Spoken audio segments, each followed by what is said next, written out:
Hello, everybody. I don't know why it doesn't share the sound on StreamYard. This is why I switched to another brand, but that's okay, guys. We are still live from the garage. That's Toby contributing to the stream here. Toby, go upstairs. Go on. He doesn't know how to get out of the garage, guys, when the fan is going. It's very sad. He's such a bougie dog.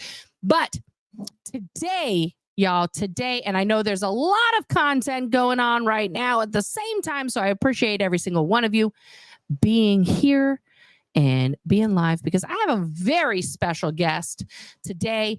You guys might have noticed I said it's spicy mustard because there are multiple mustards in my life, but this one is the spicy and the amazing and the wonderful. Of course, I'm speaking of Daniel Mustard. Hello. Hello. It is the caliente, the spicy mustard. Yeah. Oh, look, did you zoom me in? Okay. I zoomed you in. But we can No, zoom it's out. fine. It's all good. We'll just have the gay behind us. That's just what I'm more used to. I like the gay behind me, the gay in front of me, the gay under me, the gay on top of me. The gay everywhere. How gay can we be? We weren't allowed to be. I wasn't allowed to be gay. Are we gonna have a gay off? I mean, I don't know. You're gonna win. So I'm in New York. We're pretty gay out here in New York. I must say. Yeah, the parades are insane. No, so yeah. What do you want to talk about? You want to talk about being? I was not allowed to be gay growing up. Of course, that was right.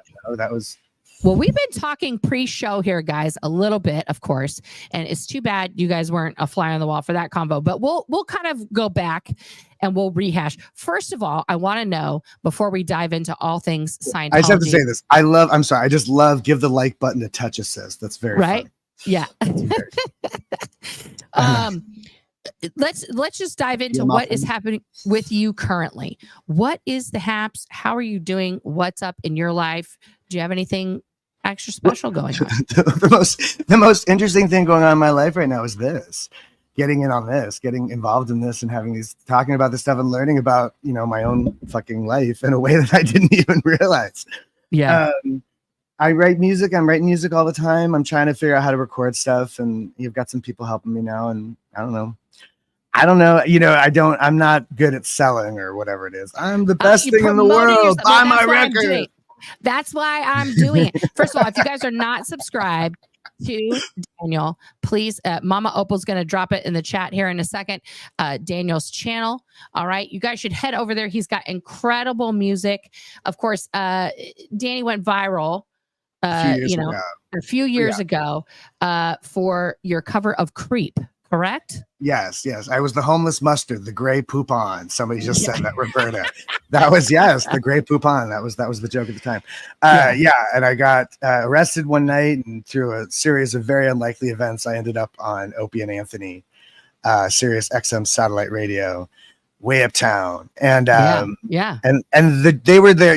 These guys are kind of shock jock guys. They're there really to kind of make fun, and they wanted to make fun. And instead, I sang a couple songs, and they got blown away. They were like, "Shit, we thought this was a joke," and I'm fucking crying.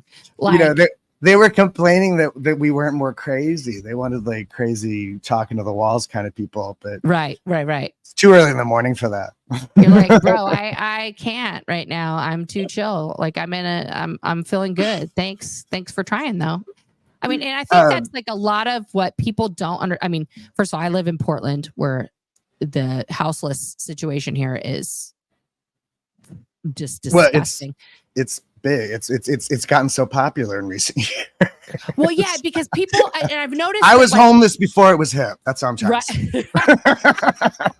Or houseless. Now, let me ask you a question, because let's talk about that for a second. Now, were you homeless by choice? Like some people, they consider themselves travelers. Is that the correct terminology? Oh, yeah, that's no. That's a whole other subculture. The world is my home kind of mentality thing. That was Miguel. I certainly knew a lot of those people. I was homeless because I was drunk and mentally ill in a way I had no even fraction of understanding of.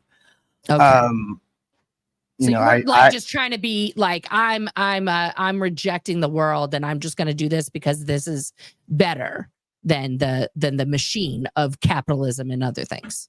it was better than, God, it's such a funny thing because all of those things are true. Right. Well, yeah, I'm not disagreeing with that. What was there a motivation? I mean, I don't know. I don't know how to say that. I think that there was a part of me that didn't mind as much as some people would for these reasons. And so maybe that's a contributing factor. But it's really much more about being locked up in your head and drinking the pain and that kind of stuff.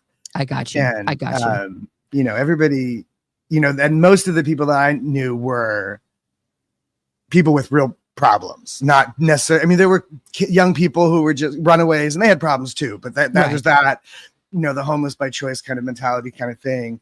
And that's kind of a young people's game, and that's cool. But that wasn't that's for the youth. It's for the kids. I'm an old now. I don't mind being old. Oh, full disclosure. I forgot to give the disclaimer at the beginning here. Full disclaimer. Daniel and I are old gays. So some of our language is going to be very salty, and some of it may pop out of our mouths. We do try our best. I'm speaking for both of us right now to be hip and in the now with our LGBTQ, all the rest of the alphabet vernacular. The alphabet gang. Yeah, the alphabet gang. But sometimes things come out that some people don't consider appropriate, and that's okay. But just know that this stream may be highly offensive. So did I already say something offensive? No, you didn't. You didn't. Okay. I'm just no, Dan, you're good. You're good. I'm just giving a disclaimer to the audience. I spent so long removing filters. It's hard to put new ones in. No, I know, and this is a generational thing where things are still used in subcultures of the LGBTQ community that are not used in popular vernacular and not okay to be used in popular. I'll give you an example. Okay. I'm going to say a controversial word. Everyone ready? Trigger alert. Trigger alert. I'm saying a controversial word. The word tranny. Okay. So when we were growing up, Daniel was waiting for something really. I thought you were going to say something bad. Yeah. When we were, see, this is a generational thing, guys. When we were growing up, transgender people referred to themselves as trannies and were referred to in public and popular vernacular, as that. Now, there are still some transgender people who are, in that group, which I am not a member of, that use that to describe themselves. Kate Bornstein is one example, right? Buck Angel is another example of that, of a public speaker who are both transgender people, and they use all kinds of vernacular to describe themselves. So words like that were not considered slurs back in the day. And if one of those things pops out of our mouth, it is not being used as a slur. I believe in the reclaiming of words. So somebody uses a word that I think is beautiful as a slur. I'm not going to change that. No. That word doesn't change for me.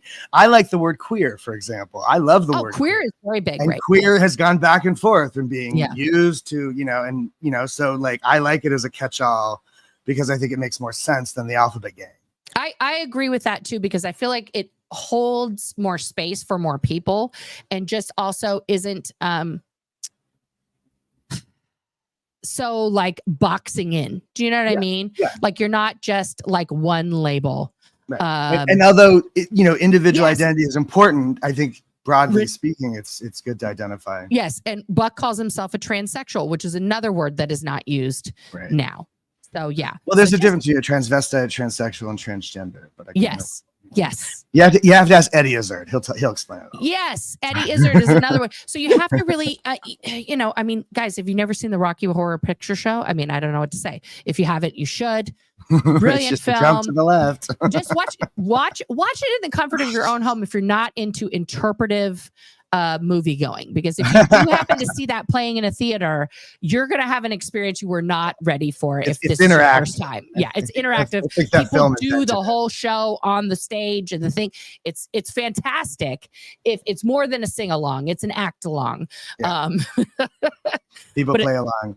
I had some friends in Claremont, California that did that. I love that. They were the troupe that did the live performing for their local theater. And That's amazing. Me and my friend Renee used to drive out there all the time just to go see them. It's great. Yeah, no, that's a very loving and fun queer show that you should experience. Yeah, that's it's a great movie. Anyway, so And- back to houselessness for just 1 second. Let me ask you, as someone who was formerly in that condition or position, or I don't know how to undomiciled. Is a good word. Oh, there we go. I like that.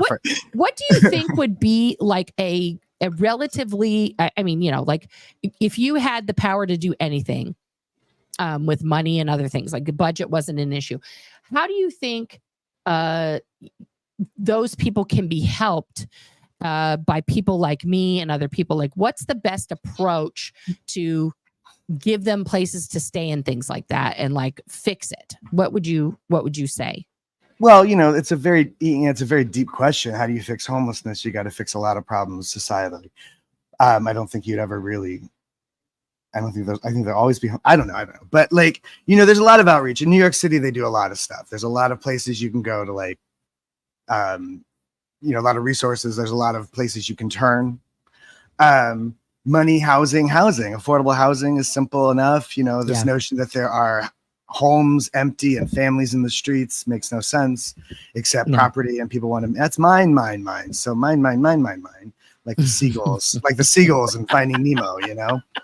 Or pigeons or whatever they were. No, they're seagulls. Yeah, you're right. You're right. Yeah. So like that. So the profit motive. Can we get rid of the profit motive? I mean, isn't that? Somebody once said that money was the root of all evil. I'm not sure who it was. Maybe it was L. Ron Hubbard. But I think there's some wisdom to that. I think that once we get, you see the money corrupts the politics, the money corrupts industry, the money corrupts families. Money. Oh, and as long as it's all about making money, and we have capitalistic ideation here in America in particular. So we're taught that as long as you make a buck, it's all right. Selling your grandma, that's fine, as long as you turn a profit, as long as you're increasing blah blah blah. So I'm kind of a hippie about that kind of stuff, right? And I thought that was interesting that you said, though, that there'll probably always be homeless people, because I feel like sometimes that this whole emphasis on homeless and blah, blah, blah is similar to like the war on drugs.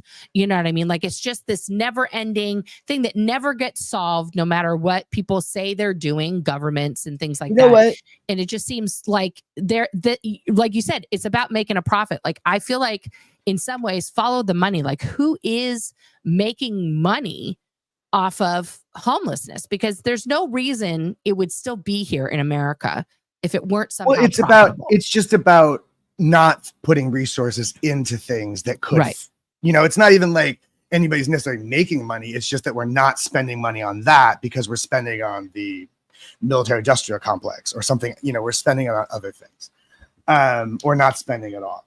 What also is a big factor is family and community, stuff like that. That's something that comes up all the time in those conversations is, had no, people that had nowhere to go, no one to turn to, and not just necessarily somewhere to stay, but like people and friends and family that care and will help you get over whatever it is that, to prevent the homelessness in the first place. Yeah. For sure. And that's a big one that comes up. The idea of community and fellowship and family, close family ties. I don't have real close family ties for lots of reasons. That gives us a good segue into let's talk about what we have in common is the place where you spent pretty much your whole childhood and where I spent some adolescent years, Celebrity Center. Yeah. And of course, where you, the lovely the infamous Shangri-Lodge. The infamous Shangri-Lodge. Which is now owned by Celebrity Center. Those bastards. They bought up everything around the block. They own every single thing around the block now. Bastards. I know. So let's talk about I'm gonna have to get it back from them. Right. Let's talk about the Shangri-Lodge. Shangri-Lodge is an old building. Let's see. I was talking about this because CC was built by William Randolph Hearst. And at some point it was a high class, fancy place. And then it got all run down. By the time we were living in the Shangri-Lodge, I don't even know. I can't remember exactly when they bought it, but they bought it. And at first it was a rundown place where they bought it in the 70s. It was bought in 72 or 73. Right. And they renovated it in the 80s. Yeah. And they turned it into the Manor Hotel. But for a Exactly. long time before that, it was kind of a dumpy old building. And Sea Org, was a Sea Org birthing place. In L. Ron Hubbard's words, who bought this white elephant? Is that what he called it? A white elephant? Yeah. No, he hated it. He hated it. Funny. No, he thought it was the worst investment they ever made because it was such a POS. How funny. So, okay. Wow, ironic. So yeah, he wasn't so clever after all. No. So the Shangri Lodge was built as a hotel, like a roadside hotel motel kind of thing. Yeah. It's a building you wrapped around a pool area. Wow. And then in the 70s, that was renovated into apartments with a sort of 70s vibe with the rocks on the wall and all that jazz.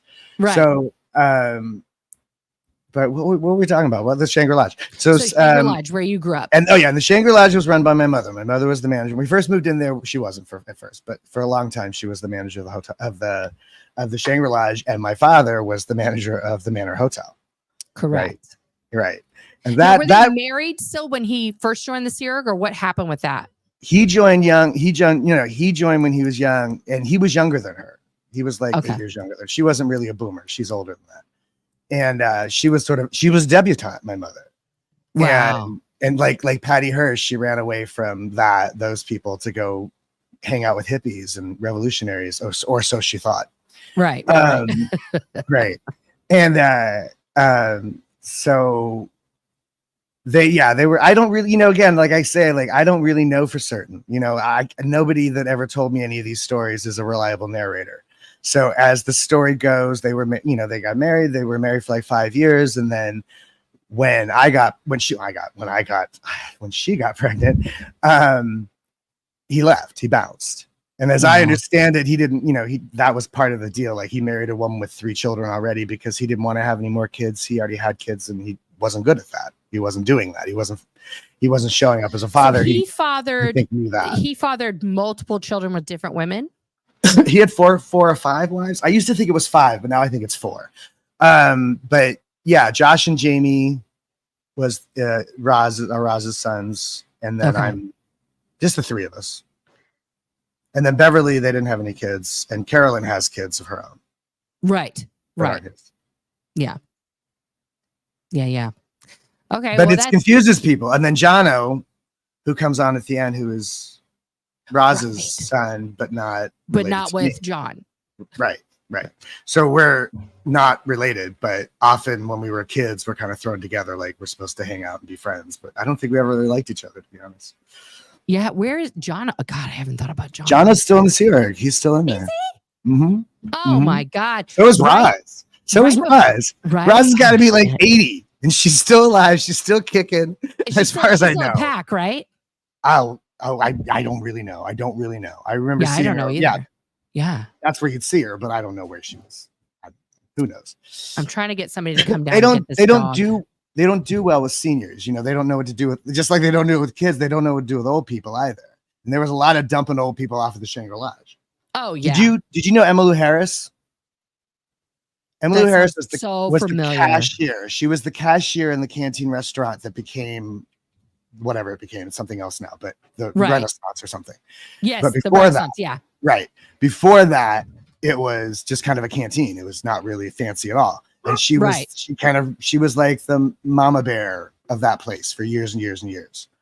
And everybody knew her from that. And then she got too old to deal. She couldn't sit down, whatever. And they just went out of here. As soon as you're too old, it's just like peace out. Yeah. I mean, now they have, because the responsible thing to do would be to drop your body. You're being irresponsible by staying alive in the first place. You're no longer useful to us. How dare you? How dare you? How dare you? Somebody wants to know, and I think you just explained this, are all the mustards related? Yeah, I believe so. I don't know of any mustards I'm not related to. Yeah, because it would, I mean, that if you guys understand, I mean, not to get into sex and things, but obviously if you guys share the same father, then you would all be related. Or if you share the same mother, you'd be halvesies and things like that. So yeah, there's a lot of halvesies. It's a blended family, what they call a blended family. Yes. A blended non-family. That's not super uncommon in the Sea Org. That's not super uncommon in Scientology, because I used to joke that Scientology was the smallest town on the planet, and you really had to check to make sure you weren't somebody's cousin before you were going out with them or like starting a 2D with them, because you could, you know, I mean, it would be bad. You could accidentally be dating your cousin and you didn't even know, or your half sibling or something, because like your family is a great demonstration of like how that occurs. Because Scientology has the highest rate of divorce of any religion on the planet. Is that right? Oh, I'm just saying it like it's a fact, but that's based on my personal experience in Scientology. You, that's very, it is very suppressive. But I'm not speaking speaking in a generality though. I was just specific. That was a specific. But yeah, so I mean, you know, I didn't know any Scientology couples, honestly. There was very few that stayed together. I knew people who people who like were living with their new husband and their ex-husband in the same house. Yep. And that was like considered like, that was cool. That was like elevated. You were evolved. You were OT for being able to do that. Yeah. There was a lot of that. Absolutely. Yeah. No, totally nuts burgers and things like that, for like things like that going on that were just considered like normal. Like the stuff, I mean, okay, so you grew up at the Shangri Lodge in the 70s when it was purchased. You know, like, we probably moved. I was, you know, like, how old am I now? I was born in 75, downtown. Okay, you're 1 year older than me. My first address was in Echo Park. And before that, we lived in that place on Melrose that Jamie talks about, that my mother used to always talk about, like with such nostalgia. Oh, we used to live there, and like it was some great place, and apparently it was a death trap. And but we lived on Franklin for a second, and then we moved into 101 in the Shangri Lodge. I think I was like 2. Okay, or a little over that, something like that. And we stayed there. I stayed there till I was 22, so I stayed there for 20 years. What was the question? I'm just trying to get the time frame down. So it's more 80s and 90s. Yeah. More 80s and 90s. I got you. That's what I was getting at. Yeah. It's more 80s and 90s. Yeah. So yeah, that was a wild time there at Celebrity Center for sure to be growing up in, because first of all, like you mentioned, after they bought the building, the RPF came and renovated it in the early 80s, and then they like moved Celebrity Center in there basically, and many of the RPFers were like, basically the RPF was lined up, okay, and they were basically like asked, what are your skills, right? What can you do? What training do you have? And people were then what was it called, given amnesty off the RPF, even if they had just been assigned based on their skill set, right? So like most of the auditors that went to Celebrity Center originally were just RPFers that got, you know, released and things like that. It was just filled with wild people that were just like, okay, well, you can do this. You have this skill. Great. You're a registrar. Fantastic. And you're now reprieved. That's what it is. Reprieved from the RPF and staffed up there. So it was like this misfit, wild organization of people who were just, you know, cranking. And that's what they didn't want to be doing hard labor. The old timers were into that. The misfit thing, the hippie misfits kind of idea. Yeah. Yeah. I mean, now your dad, I knew your dad because we worked together. He was in the Manor, and then, you know, but I was at Celebrity Center. And I mean, he was from what I knew of him, like, and you'll have to tell me the difference, like a soft, gentle giant. Like he was just this very not like soft-spoken guy, very tall. His biggest claim to fame, of course, in the Sea Org was that he, you know, spontaneously, after doing OT5, could play the piano.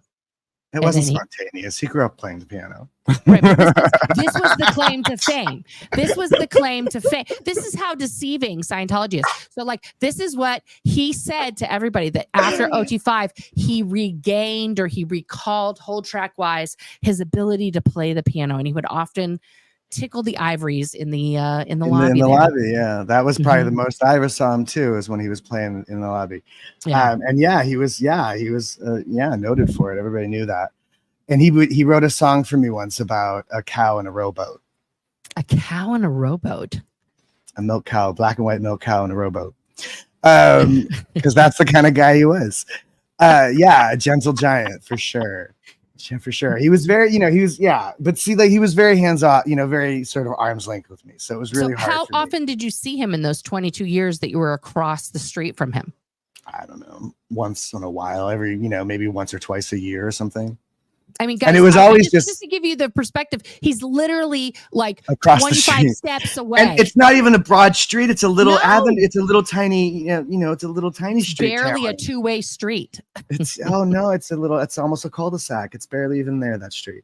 No, anyway, and that's how ridiculous and controlling Scientology and the Sea Org is. They do not, especially if you have kids that aren't in the Sea Org, which often, he would get a lot of pressure about you. And I went to recruit you many times because, got to fill that quota of like doing a recruitment interview. Well, so remind me of our interactions. You got to remind me of our interactions. So it was like, show me a picture of you with it.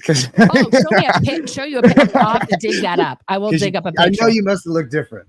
Oh no, I very much look different.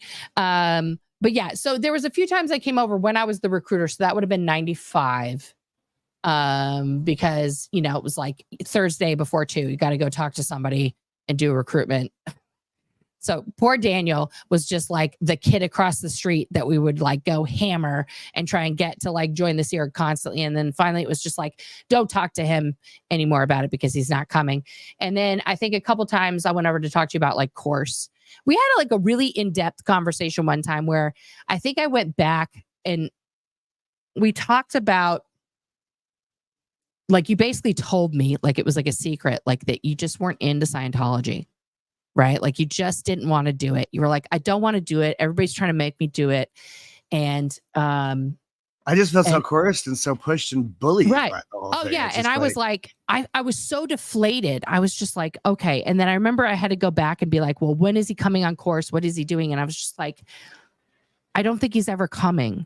And I remember I didn't repeat what you had said because I knew that it would get you in so much trouble. Like I was like, I think he's just, I don't remember this, but that I said that to you means something. Yeah. I was basically like, was like, we're not going to waste our time with him anymore. We're just going to concentrate on the other people, because I knew if I said what you said, that would be like, first of all, John would be in big shit. Your mom would be in big shit. You'd be in big shit. So it was like the ripple effect that would have happened if I sat down and written a KR on like. So were they always in trouble? Were they in trouble? Like, is that part of my problem here? Because my mother came at me so fucking hard. And there's like, a lot of it is this disappointment, I think, that I was supposed to be OT out of the womb. And that didn't happen. Or if it did happen, she fucked it up. Either way. I'm talking to my daughter. She's behind you. Elliot came and did it already. Okay, go ahead and get her. Take Charlie and take her on a walk. And so I wonder what sort of... Get somebody else to take Charlie out. Charlie. That's my Charlie girl. Sorry, all the dogs need to go on a walk. Is that Charlie Manson? No, she's named after like Charlize Theron. Oh, Charlize. Oh, Charlize. I have a good Charlize Theron story. Oh. No, I think your mom was getting all the shit because it was like everybody knew that you were John's kid, but it was like the viewpoint is that you were, just take Toby, is that you were like downstat, because you just were gross and living in the Shangri-La and living this PTS to the middle class lifestyle and wouldn't join the Sea Org. So that's why John was like, because then he could justify not talking to you, because then it meant that he was remaining upstat, right? Right. And I think about that, like those times when I would talk to him, especially when he'd come out that side door to smoke.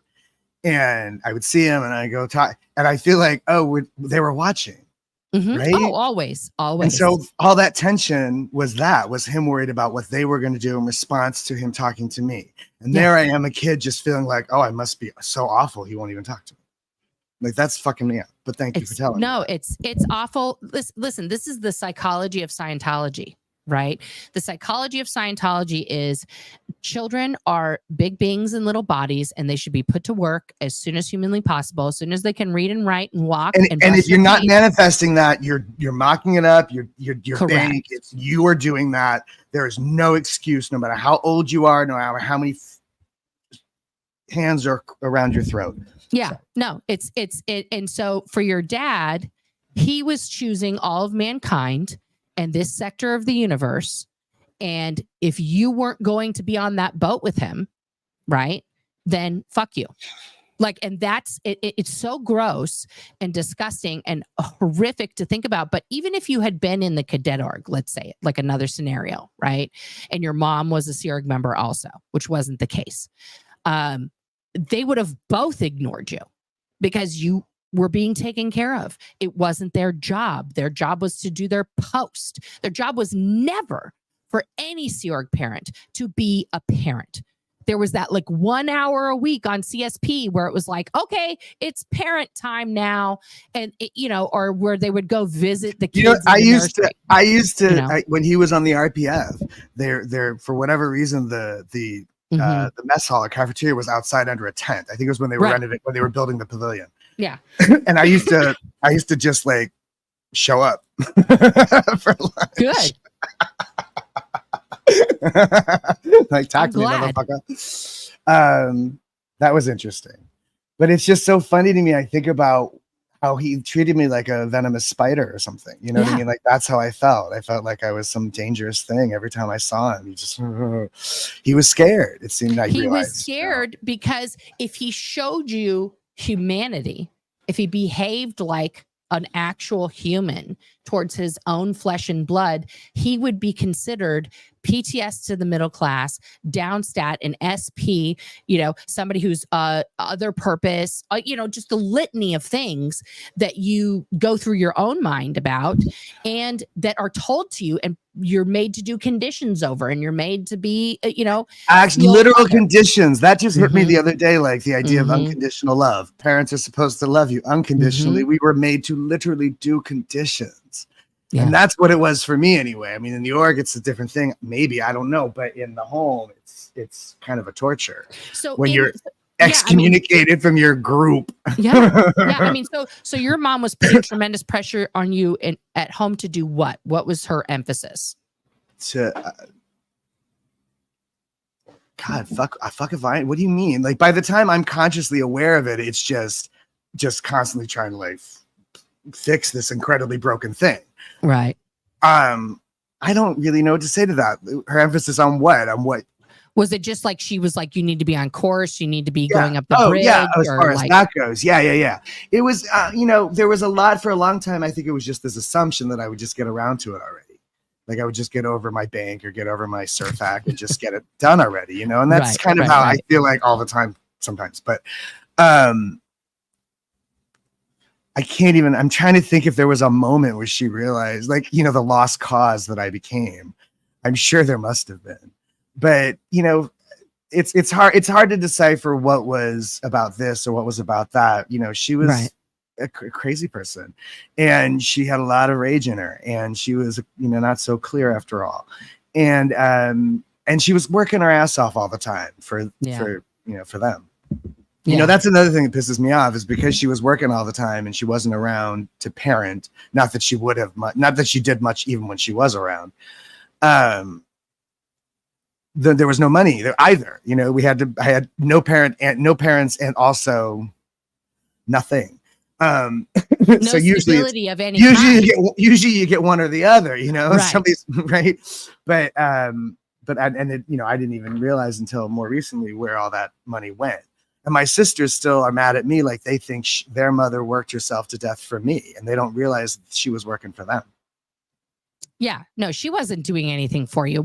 That was apparent. I mean, like, when I went to your house, it was apparent to me that there was no parental structure going on, that you were just basically a feral child who was existing in their own little world with no structure, nothing to help you, which was incredibly heartbreaking for me. I mean, like, there's so many times that I should have just told the Sea Org to go fuck itself. Talking with you was one time, all the other things that I observed, with the cadets and stuff when the cadet org was still around, was shocking and upsetting to know it. Like, I got in trouble because I asked questions about the cadet org. I was like, why are they filthy? Why don't they have good hygiene? Like, why are they not eating proper? Right. Why are they not eating proper food? Like, when the cadets would come, the lice. When they would come down to do like a project for us, they would eat so voraciously that I was like, why are they not being fed? What the fuck is going on? Like, and they would tell us like secret, like, well, yeah, we just, normally we just have like oatmeal and apples and like, and I'm like, they're just human children. Right. Like, it was shocking to me. Yeah. And Jamie certainly got a whole lot more of that. Well, yeah, because he was, raised in the Sea Org environment versus either way, though. I mean, I just look at the two, contrasts. Both of you guys experience essentially the same conditions, the same fucking neglect, just in different scales. You were by yourself with your mom in this apartment, and Jamie was in a group with multiple children, with fellow victims. Right. Yeah, Roz and Sue were in cahoots too. Those two used to call each other. They used to call each other sister wives, making fun of the Mormons. I didn't know that. I didn't know. I thought they were sisters. I actually thought they were sisters at one point, but they used to call each other sister wives. It was very funny, I guess. That's insane. But see, here's the testament to true humanity. Both you and your brother Jamie are incredibly talented, incredibly artistic, both articulate and, like, selfless in so many ways that is, like, shocking and surprising a little bit after everything you both went through. You know what I mean? Like, both of you could just be like, fuck this world and be like the villain in the Marvel comics, right? Just like burning everything down and just destroying everything around you. And neither of you have that impulse despite the inhumanity, and destruction you were raised in. That's so funny. I think that's true. That's true. Yeah, right. We're lucky. I don't know. Are we lucky? I don't know. But I don't know. I don't know. I don't know how to explain that. I don't know what to say to that. It's hard for me because you're actually paying me a compliment, so I can't really like speak to anything there because I can't accept the truth. But I'll say for Jamie, he's certainly all those things. I don't know if I am. See, he would say that about you though, too. You guys are both very complimentary to each other, it's good to see the brotherly love and he's awesome. I wish I could see him more in the flesh. I know. Well, he's all the way over here. Yeah, I know. Right? You're in New York. I know. You guys should meet in the middle or something. I'm just kidding. I just went to Minnesota, which, by the way, gorgeous, beautiful. Went for Natalie's husband's celebration of life, which was beautiful. But my God, I'd never been to Minnesota in my life. Gorgeous, but it was summer. So like the humidity, which I think you probably experienced a lot in New York, the humidity was off the charts. It was, wet, just wet. I've been to Minnesota. I lived in Minnesota briefly too. And the humidity of New York City or Minnesota is nothing compared to down south. And all of it just seems so horrible to us because we're Californian. Right. And we don't really get we don't humidity. Have that kind of humidity, guys. I didn't know what to do.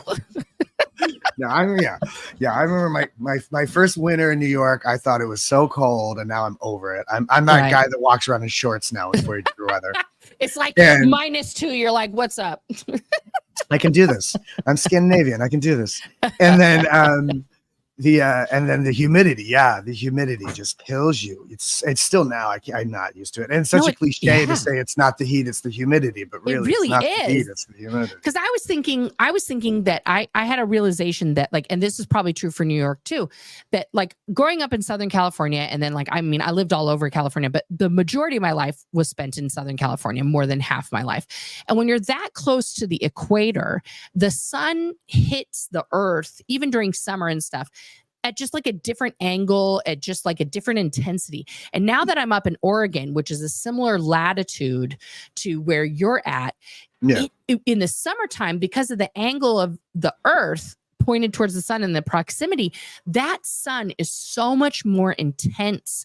Even when it's just barely 80 degrees here, it is like it's not 80 degrees in SoCal. It is like an intensity that I never felt before. And I was like, oh, it's because we're closer to the Arctic Circle, right? Like where the tilt and all that stuff, it's like weird sciencey nerd stuff. I don't know what you're talking about, tilts and arcs. I thought the earth was flat. So the earth, no. So the earth is on not a straight up and down axis. The earth is always like this. I know. Right? I'm just kidding. Oh, the flat earth people. Please, guys, that is one group of people I'm not afraid to offend. I mean, I try not to offend everybody, but like. But speaking of the gullibility of people and how people can be convinced of anything, there's people I know who honestly believe that dinosaurs and humans coexisted. There's people who believe that, whatever, crazy things. And I don't, people can be convinced of anything. This is very true. Like a lot of people, the question is, how could you be so stupid to fall for Scientology? First of all, we were born into it. We didn't have a choice. We weren't like given a menu of religions and things to choose from. And then we were like, yes, to the space navy. No, we did. But that's the point. We did, Nora. We chose to be born into Scientology. Right. And that's something I was praised for. I was so much praise for. We chose our bodies. You were so upset just for being born. I forgot. I forgot we chose it. Okay, childhood trauma, guys. So much fun. Not? Yeah. Are people bored of what's talking about our trauma? No, they're not. But let's talk about the other thing that we have in common besides Celebrity Center, because we could tell stories for days about that. But let's talk about, like, honestly, what was it? When did you know you were the gay? When did you have that thought? Did you always know? When was the time where you were when I was a kid, there was a show called 30 Something, which was made for yuppies. It was for grown-ups, and I was too young for it. But the guy who was the lead on that show, I used to know his name, Michael something, but it doesn't matter. There's this, I don't know how to put it, but like it's those crushes you have when you're little, I think. This was your crush, 30. That's what I remember. I remember that actor being really in love with him and just wanting so much to like curl up in his lap or something.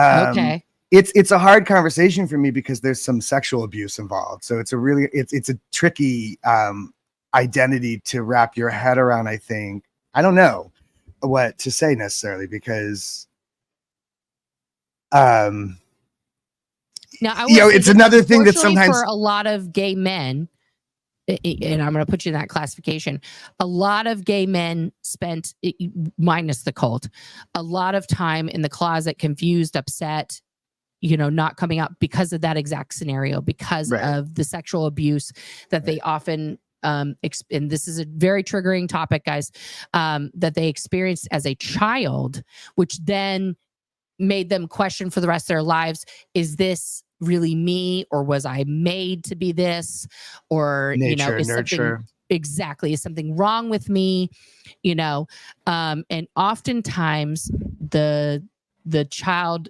predators, it's like they have a sixth sense to smell out the closeted gay in a child, because they find the kid that was like them as a kid, and they know in their sick, twisted mind that this kid was like me, so this isn't really a bad thing. I'm helping them, right? That's what priests do. The priests do that. Yeah.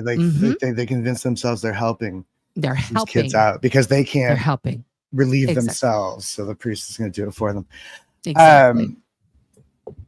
So it's a hard circle to square. And then with Scientology and I'm a DB, I'm a downstat DB all my life. So, you don't want to prove, you don't want to be all of the bad stuff. But I was, and I'm all the bad stuff. I'm a fag. I'm an addict. I've been homeless. I've been addicted. I said that already. What else? I've even turned a few tricks. I mean, I can't even I can't answer. I can't. I'm undefensible. Human experience. But see, here's the deal. Only in Scientology, well, I shouldn't say only. In many religions and the cult of Scientology, being gay is the biggest sin. Okay. And we know this for a fact because you and I both know of pedos who are OT and they're just still sitting there, and it's totally fine. And people who have committed, other essays that have gotten away with it and things like that, because Scientology protects those people. Now, Danny Masterson just happens to be the only one that got a fucking case. He caught a case and is now in jail. But we could probably on our hands count too many. There was a guy. Like there was Danny. A guy in the Sea Org at CC. He was on staff at CC, and he got in trouble for molesting some boys. Yeah, I shouldn't have said that word, right? Anyway, no, but he went to okay. he went to Molesting is jail. fine, I think. He went to jail. He did go to jail.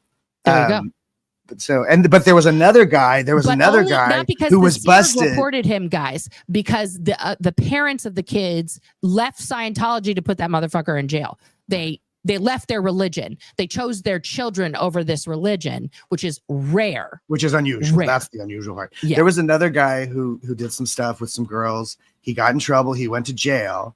Then he came out, and Scientology welcomed right back in. He married a Scientology woman who already had a daughter in the home, and he did it again. Like that. Like she was convinced somehow that whatever, he was fixed. Handled. Right. He's handled. Yeah. And handled. So, come on in and live here with my 9-year-old daughter. So there's some fucked up shit. That's fucked up shit. No, you know what else I want? Oh, good. Go ahead. No, something else I wanted to ask you about, I just thought of, was there was some Syriac people, young girls who would run away every once in a while. And they would sometimes come hang out with me. And they all worked with my father. And I was wondering if you knew any of them. Arlene Jenkins is the first name that comes to mind, or Shannon Hennessy. Like, these are people I'd really love to talk to about their time, because these were the runaways. These were the girls who were always running away. Do you know what I mean? Yeah. Yeah. And they would often come out and hang out at the Shangri-La Lodge, which I think was another reason y'all didn't like us. Well, a lot of these people would either hang out, and I say these people, the young, the feral youth, the out ethics crowd, and things like that. The Shangri-La Lodge was one hangout. There were other places around PAC that were also like, the hangout where the kids would go and stuff like that. And just, Jamie has also talked many times about other kids who were kicked out of the cadet org, who were just living like in abandoned fucking places because their parents were like, well, I guess you don't want to sign that billionaire contract. I can't be bothered to parent. And Scientology did nothing. And these kids also were so ignorant of real life, right? That they didn't know they could just call like CPS and be like, my fucking parents are working at this place and they decided to not parent me because I won't go into forced labor.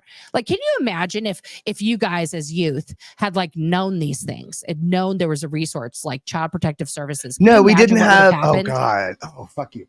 No, we didn't even have a sense of our own autonomy. That's something I've been noticing. It's like everybody talking about like Janet Miscavige. I know it's Miscavige. I just like say it wrong. Because mischievous, that kind of thing. Yeah. I want to do a Shel Silverstein rhyme about it. But anyway, she was talking about what in AA is called a moment of clarity, where she realized for the first time she didn't have to keep doing this. She didn't want to do it, and she didn't want to, and she didn't have to keep doing it. And she stomped on the cans. Oh, I love this. She stomped on the cans and stormed out. And I'm like, none of us realized, a lot of us didn't even realize we could do that. I remember being in, like, the idea that you would get up from an outing session was horrifying. That was like, you would never do that. And they usually lock the door anyway. But like the idea of just getting out, like that she said, fuck this, I want to go now. And it was okay. And she just went. But we didn't know that. We didn't know we could do that. We didn't know that we had rights beyond. I mean, I don't know if I even, I certainly wouldn't have been thinking in those terms, but I didn't think I had any right to my own autonomy because I was part of the mothership bullshit. Or so I thought.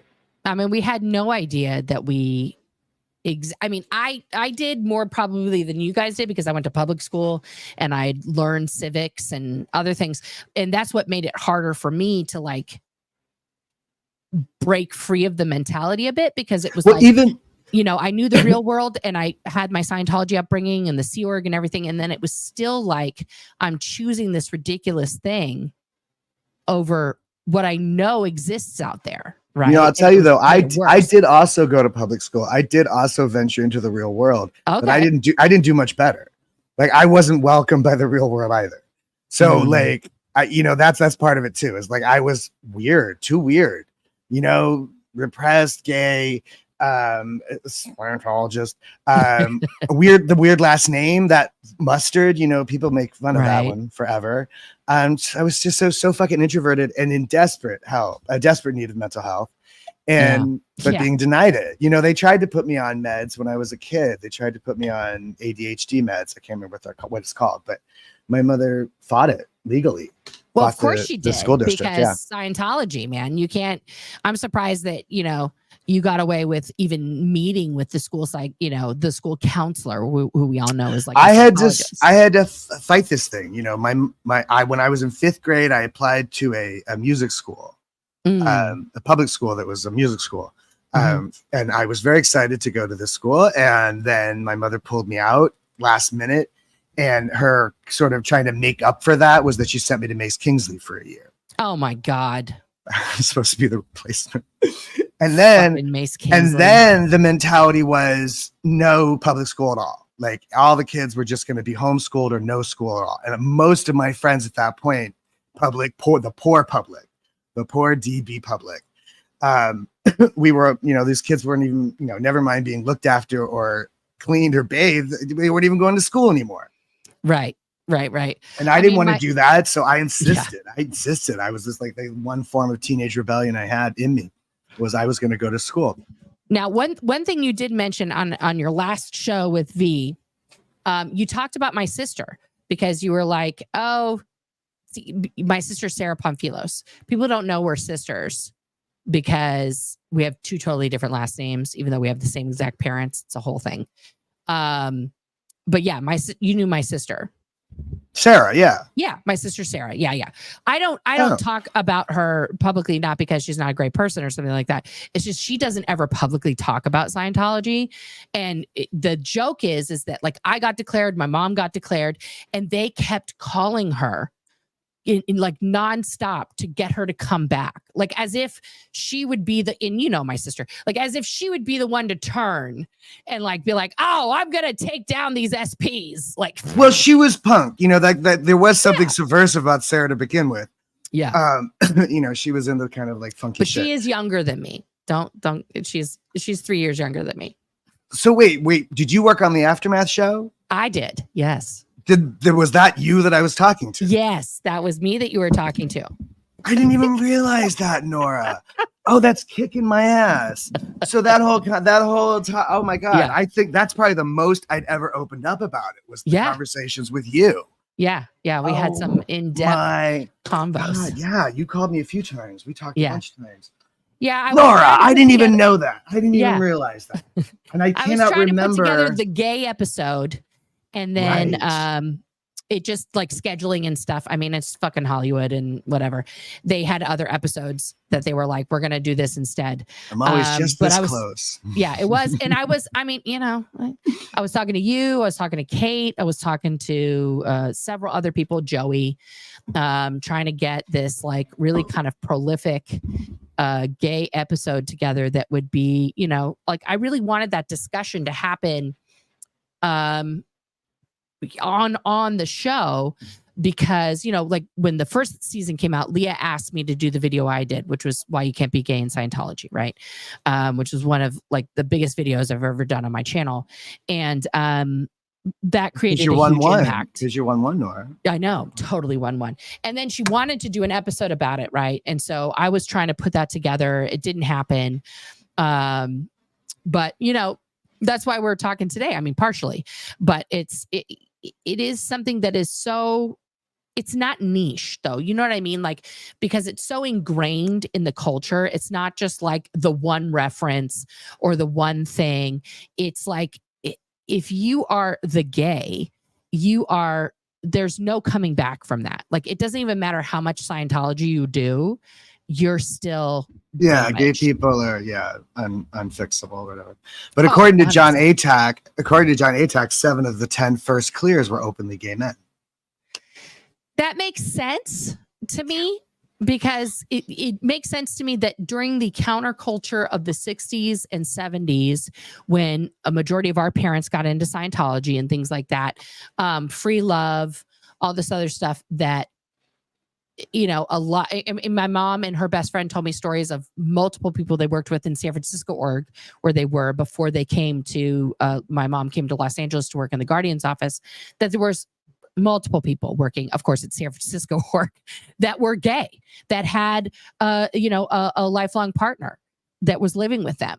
Their friend, things like that. Their sister, longtime companion. Yes, they're your euphemism. Friend. Well, let's put it this way. I mean, gay people have been in existence forever.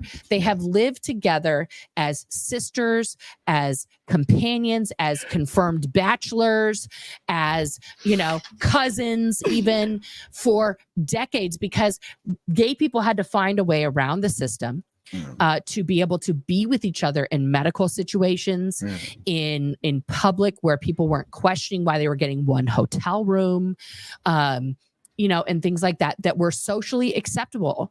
As far back as the beginning of this country, right? There have been gay people who have, throughout history, there's been gay people and transgender people throughout human history. Correct. It is not new. It is not new. And people want to think like it's new. Well, no, because the visibility is what is new. Right. We've been hiding mostly, historically, gay people have been forced to go into hiding for the most part. And if you're passable, hey, good for you. I mean, look at Hollywood is a parade of closeted gay people. Rock Hudson is probably, and for those kids who weren't alive when Rock Hudson was a star, he was at one time the biggest star in Hollywood. Well, that was a big deal. He was the dream guy. Like every time he was in a movie, it was a romantic movie. He's making out with some woman on a beach furiously, and he was very, very, very gay, very gay. And he could Clark never Gable be was out gay. publicly. There was a bunch Clark Gable was gay. A lot of Hollywood royalty. It was rumored that Katharine Hepburn was gay. I don't think she was gay. She was just very cranky. That's not the same thing. Great. She and Spencer Tracy had an affair. Well, Spencer Tracy plus was years, probably and he was gay married too. He was probably no. gay Spencer too. Tracy was married, but he was Catholic, and he wouldn't divorce his wife because he was Catholic. So he was with Catherine as that was his side chick for like his whole life. That's the story, though. But again, this is the age of the lavender relationship. So yes. Sometimes I think that those were just two queer people who were in love with each other as people. And that's why they kept running away together, because he reads as very gay as well to me. The same with Elizabeth Taylor and the guy that she kept marrying. Oh my God, she married him 3 times. Yeah, that guy. He just seems like the quintessential. But like it's a nobody will beat Liza Minnelli and her gay ass husband. That was the she married the gayest man she could find. God. It's a bizarre thing when Michael Jackson's in a photograph and he's not the weirdest looking guy. Right? Thank you. That was I mean, watching that wedding live, I was like, honey, what are you doing? Liza, please. Was there we money know you're involved? a gay icon, but you don't have to marry a gay man. You don't have to marry a gay. Just right. You got us already, Liza. You don't need to marry in. It's all right. Her father was famously queer also. Right. I just go, oh, that was so sad to me. That marriage. That was just. He almost kissed her like, what's that representative? Josh Harley or Howley or whatever. That picture of him kissing his wife and they're both like. No, the most awkward was the Michael Jackson Lisa Marie kiss. Remember that one? God. And I love it. People thought this would last. Like, y'all just got married. What do you mean? This isn't like 3 months isn't any proof that it's not going to last. No, that was a Hundy P Scientology trying to get a hold of Michael Jackson's music catalog. Maybe, yeah. She said that she thought she could fix him. That's what she said. Every girl thinks they can fix someone, but that's true. Girls do that. We're all daddy's girls. We're all talk about daddy issues. Speaking of daddy issues, Elvis Presley. Wait. Oh, yeah, there's some daddy issues. But wait, I wanted to ask you about Mitch Brisker. Speaking of daddy issues. Okay. Because I have 2 things to say about it. One is none of us had healthy relationships with our parents. No. So that's going to be a given that there's going to be all sorts of daddy issues and all sorts of things. 2, Mitch, you're garbles. You're the fucking propagandist. Your shit is stuck in my head. So you know what? Daddy issues coming at you, motherfucker. I just people throw their daddy issues at me. And I'm like, you can either be gracious about that or not. Right. Or recently, John Poe, I threw some daddy issues at him and he was very gracious about it. You know what I'm saying? That you don't have to be all daddy, get over it, Mitch. But it's like I feel the same way. I mean, I've said what I've said, but not to belabor the point, but I feel like, it when you make propaganda and then you want to justify your propaganda that has ruined and shaped my life, your life, everybody who's touched its life, and made it infinitely worse by proliferating an offensive and hurtful propaganda on children and people over and over and over again. Okay. That is not art. That is not under the umbrella of art. I know art is subjective and everybody has their own opinions of it. I'll tell you, I never really saw art. Any of it as being particularly artistic. It was all very technical. It's very technical work. It's all very technically very proficient. And that's really what they were into up at Gold. Carolyn worked for Gold. And I remember she was complaining about the movie Gladiator, watching the movie Gladiator. Speaking of Elizabeth Taylor, Gladiator. Anyway, and there's all these sequences in the movie where it cuts between like soft-spoken dialogue. Right. And then all of a sudden, Oliver Reed's whispering about whatever, and then all of a sudden there's big crash and bang. We're talking about the original Gladiator, guys. This is from forever ago. This is not Russell Crowe Gladiator. Moving on. No, I am talking about the Russell Crowe Gladiator. You're talking about the Russell Crowe? Yes. Okay. Yeah, I'm sorry. I'm talking about the Russell Crowe Gladiator. Queer Giraffes. It doesn't matter. Yes, I'm talking about that movie. Russell Crowe, Ridley Scott directed. And the point is that it's directed that way on purpose. It's an action movie. When you cut between dialogue sequences and action sequences, that's an intentional thing to get your attention as an audience member. And I remember that was one of those things that she would complain about, that if we did that at Gold, it wouldn't be like that. It would be level and all this stuff. And she was like, but that's not what they're going for. You're going for I don't know, whatever you're going for. What you're going for. The problem is that everybody at Gold thought they had the only technology of filmmaking and sound. Like they're the experts in sound, and it's like, first of all, the sound on the tapes that we listen to, okay, cassette tape, guys, and also the CDs they released later, it just was like, yeah, you made this guy pump into our ears at decibels that we didn't need and made it more hypnotic. It didn't actually sound good. It just, like, okay, so you cleaned up some crackles and pops from, 1950s shit that he recorded on reel to reel. Okay, but so what? I mean, it's not revolution. It's not. It wasn't revolutionary, but they claim to have the best. This was the golden age of tech thing, right? Right. And they reissued the Clear Sound thing. Remember Clear Sound? They trademarked that Clear Sound. So they claim that Clear Sound is better than like Dolby Atmos. Like, I'm sorry, Dolby Atmos is an industry standard. Clear Sound is cult bullshit. Like, it's not a thing. It's not a thing. I don't know, man. It's self-grandiosity. That's the. There's a lot of that. Again, it's built into the thing. We're all billion-year-old super Ubermensch souls. But they claimed that everything they did was the patented, best, gold standard of everything, whether it was filmmaking. Yeah. So did the Nazis.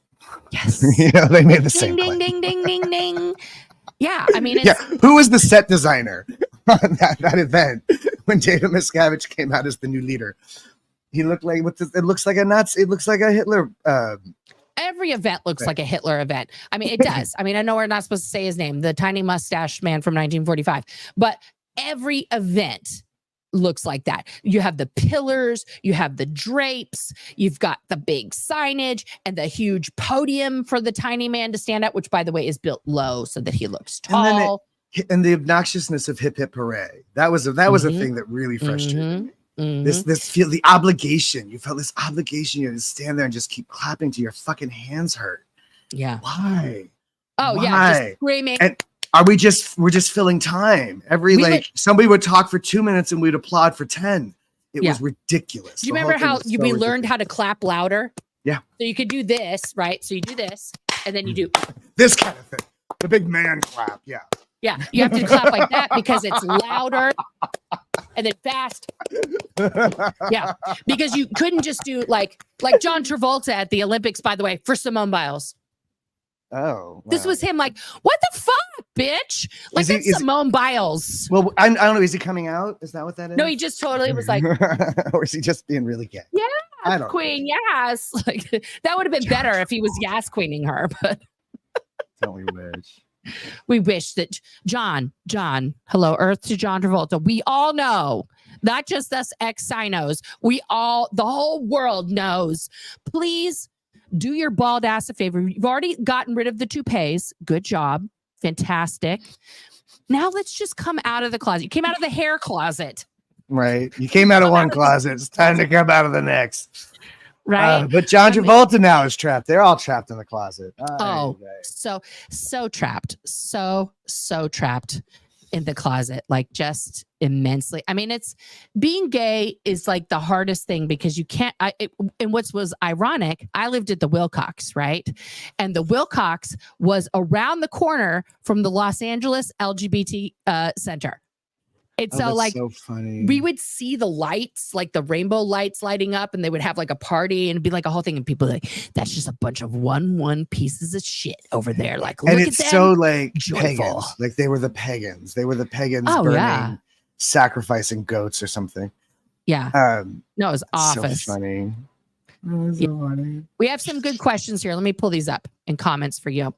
The Olympics are coming to Los Angeles in 2028. Now Los Angeles is homeless everywhere. Do you think they'll help them now? No, they're just going to move. No, they'll clean them up. Look, Bloomberg did the same thing in New York. He promised to reduce the visibility of homelessness. He did not promise to reduce homelessness. And they've done this before. We had the Olympics in Los Angeles before.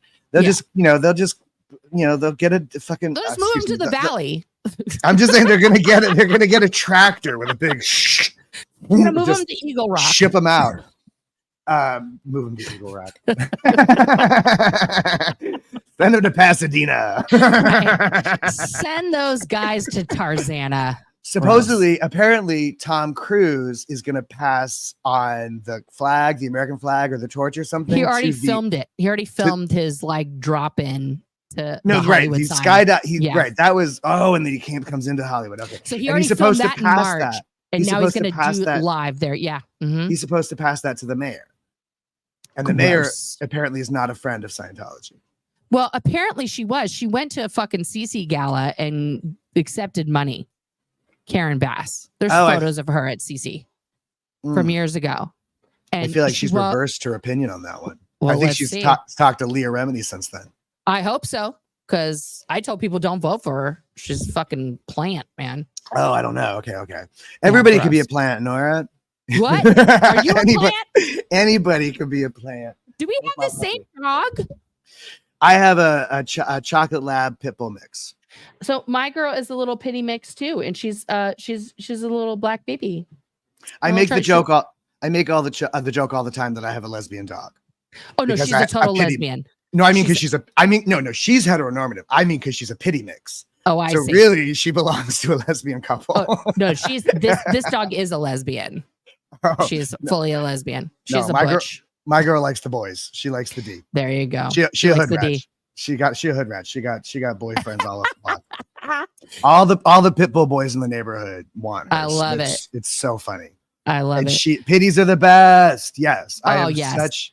I have such a fucking. I'm swearing too much. I have such a love for pits. Some of the best dogs I've ever known have been pit. No, she's my pit bull first. Mixes specifically. She's my first pitty mix. She's my itty bitty pitty. When we adopted her, they said because she came from Mexico, like from this like group of people, they go rescue dogs off the street in Mexico. And so I said, well, what, obviously she's a mixed breed, but what is she, do you think? And they're like, she's a Mexican short legs. And I'm like, that just sounds racist. That's hilarious. That's hilarious. Well, they don't know because you are talking about where, it's a lot of wild dogs or dogs that return to feral. So so they don't really know who's matching up with who. No, but she is short. So there is that, but she's like, she's got like she's got a booty. She's very strong. Like she's smaller in stature than our other dog, the Labradoodle, but they weigh the same. Like she's 40 pounds and he's 40 pounds because she is just muscle. Yeah. Like she can jump. She's a wild one, but I love her. Yeah, she's got the extra muscle on the head and the neck and the shoulders, just a little bit. But then the rest of her is pretty narrow. Yeah. And she is also short. She's also short. Okay. And Okay. people think she's a staffy because she's short, because staffies are often okay. stubbier. They're a little more bulldogish. Right. But I don't think she is. I'm pretty sure she is the mix, but yeah, we don't really know the again because DNA she thing to see. right. Somebody just meant that. Yeah, she is a mix. She was a rescue too, so we can't really know for certain. Like, who knows? But I love her. She's perfect. She's wonderful. She's a good girl. I'm talking about you. Yes, I am. it again is such a cliche to say who's rescuing who, you know what I mean? But it really is. It's true. It's true.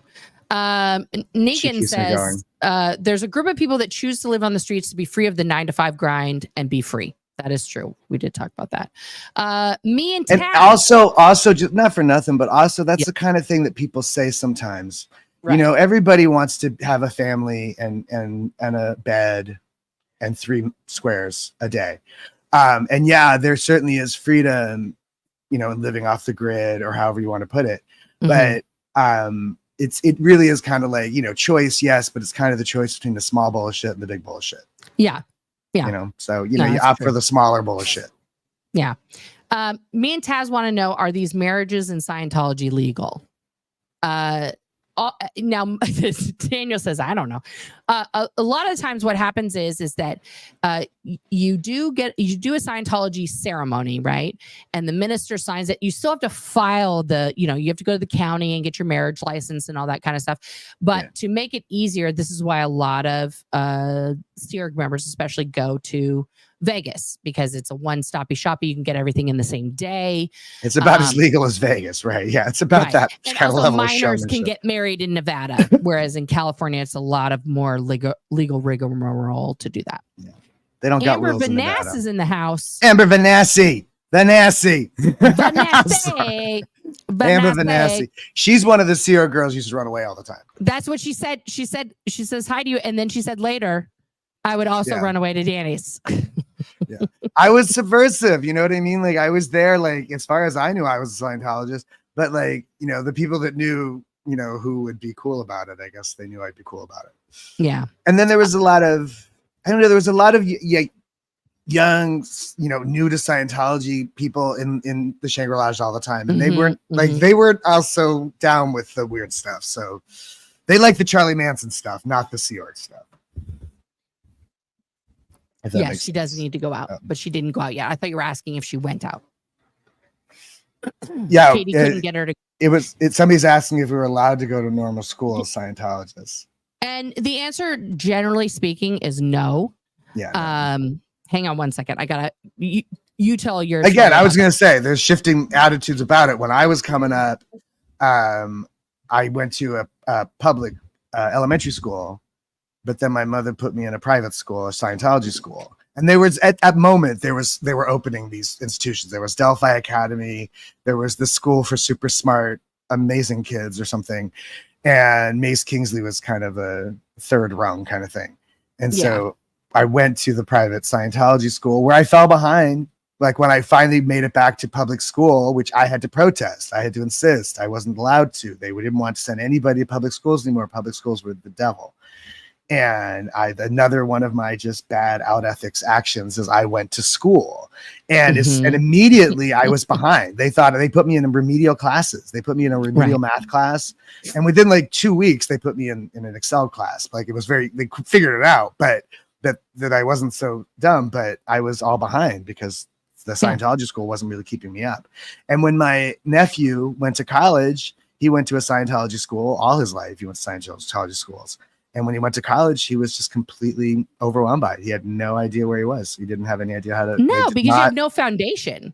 Well, and they didn't teach him everything. You know, you're supposed to teach just, you know, there's criteria to what you're supposed to know once you go to college, you know, and he didn't know it because they didn't teach him that. They were teaching him about, I don't know, ethics, third party conditions, and you know how to free all mankind. I mean, this is the joke. Like I went to Scientology schools up until like 3rd grade, and then I went to public school for the rest of my life, right? And and I went to Mace Kingsley for a summer because my stepmother was teaching there. And you went to the ranch, or you went to the one in LA? Yeah, that's the one in LA. Yeah, and Jamie went there too, I think. Yeah, probably. We probably saw each other there. But yeah, so it just was like the thing about that is that having that contrast in my life, having the contrast of having gone to public school. Now, I will say this, it was a big controversy that my mother wasn't putting us in Scientology school, especially after my father married my stepmother and she became a Scientology school teacher. This was something they fought about every single time they were on the phone. Like, why wouldn't my mom have me and my sister go live with him and go to this school because it's a much better education? Why was my mom corrupting us in the public school system filled with psychs and all this other stuff and terrible things that I didn't need to know about? And I should be done with school already. If I was going to the Scientology school, I would have already been graduated because I'm so smart and blah, blah, blah. It was a constant battle that my mom fought on a, every time they were on the phone together basis, because she was like, no, you're fucking full of shit. There's no education there. And Nora's going to get, and my sister are going to get a good education, until my sister got on drugs. And then the solution was for her to go live with my dad and go, do the Purif. And then she got stuck in Scientology school for the rest of her life, which was very unfortunate for her. You're talking about Sarah? Yeah. Oh God. Yeah. So, it was like, Fresh Prince of Bel-Air. She got, she was doing some pot, and my mom's like, my dad threatened my mom, basically, like, if you don't send her down here and put her on the Purif, I'm going to get you declared. All the ethics handling on pot smoking. Can I go? Oh my God. It was just, and she was drinking a bit, it was middle school. And instead of sending her to a real rehab, they had her do the Purif. It's just fucking stupid. It's just child abuse and fucking stupid. And unfortunately for her, she had that time in her life stolen from her because she didn't get to go to high school. She didn't get to go and experience, the high school things. Like, I have a high school graduate. We have a senior this year, a sophomore, and a 7th grader. And like, seeing these guys experience all the stuff that I experienced in high school, going to dances, we're planning senior pictures for Girl Child. Like, these are moments that are important. And I also terribly guilt my children sometimes, and it's bad. But like, when they don't want to do things, I'm like, your father was in the Sea Org at 12, okay, and he was working 10 hours a day. I think you can, manage to get your laundry in. Okay. Like, let's get it together. Okay. Pick up your plates. The infamous work ethic, Scientology work ethic. Well, it's crazy, right? Because even as somebody who was never in the Sea Org, would you say that you feel guilt for non-production type of thing? Like, is that something you're still working I feel through guilt right now? all the time for non-production. All the time. And I feel guilt for not like stepping up or doing the nice thing or whatever. When somebody needs a favor, you always feel obligated to show up in that way, because you got to prove how effective Scientology is. I know some lapsed Catholics who feel the same way. Like, they felt like you grow up as a poster child for, look how good it's working. Oh my God. Right. Amber says the LGBTQ community was who took me in and let me sleep at their houses when I was out of the Sea Org. I'm very grateful for that community. We're love grateful you, Amber. for you, Amber. I know, and I got to see her in real life, and she came in Minnesota. She was there. I think that's. I know, and I need to. Yeah, it was great. I was so happy to get to see her. What's with all this Minnesota? What everybody's feeling Minnesota? To be with Nat. Natalie's there. Natalie Webster. I know, that's what I'm saying. Natty was, and there's a couple other people I know who are in Minnesota. I know, it's gorgeous. First of all, it's gorgeous, and it's cheap real estate, I guess. Yeah. Cheaper than LA. Right. Oh my God. Yeah. Tennessee Jenny, my mom was always surprised when someone famous that had kids was revealed as gay. I keep telling her that just because they're gay doesn't mean they don't want or can't have kids. Yeah. I mean, you also have to remember that being gay was a secret. And so many people like myself have a first family where we, did the heterosexual deal and had kids and things like that. And that's it, like, that's a whole thing in the lesbian community. Like, oh, you're not a gold star lesbian. Oh, they do the gay, the gold star thing. Yeah. No, gold star, for those of you who are not the gay, means that you've never engaged in anything other than, homosexual sex. Right. So if you have had any form of heteronormative relationship, you lose all the stars. You don't even get, there's no like silver star. It's just only gold star. And what a flip that has become. Like, that used to be much more normal, particularly for gay men, to have been in a lavender relationship of some sort. And then you come out, and that used to be a good thing. It used to be a strong thing, and now it's like, oh, you ruined it. You weren't gay from the beginning. How dare you? But this is the privilege of people who were never in the closet. But this is the privilege of people who've never been in the closet, who've never had to repress or hide. You know, and that's what I try to explain to my kids who are growing up in a world where they had Glee and they had the L Word and they had Queer as Folk and they have Will and Grace, Will and Grace, and they had like gay characters that weren't a prostitute, a criminal, or a crazy person. Well, you know, in storylines or just dead. You know, well, the Hays Code. I love talking about the Hays Code. The Hays Code was the thing that monitored all media and particularly movies for a long time. It was a moral code based on very extreme religious ideas. This is why Lucille Ball and Desi Arnaz could never be depicted in the same bed together, even though they were married in real life. They couldn't even be like seen in a bed together as a married couple on television. No, it's because of this. So in that context of the Hays Code, queer people could only be depicted if they were tragic. They had to suffer for their sins. Correct. Or they could be villains that everybody hated anyway. That was all right. That was about it. That was about it. And so there is a lot of why culturally we have homophobia, is a lot of the representation of queers in films over the years because of that. Yeah. 100%.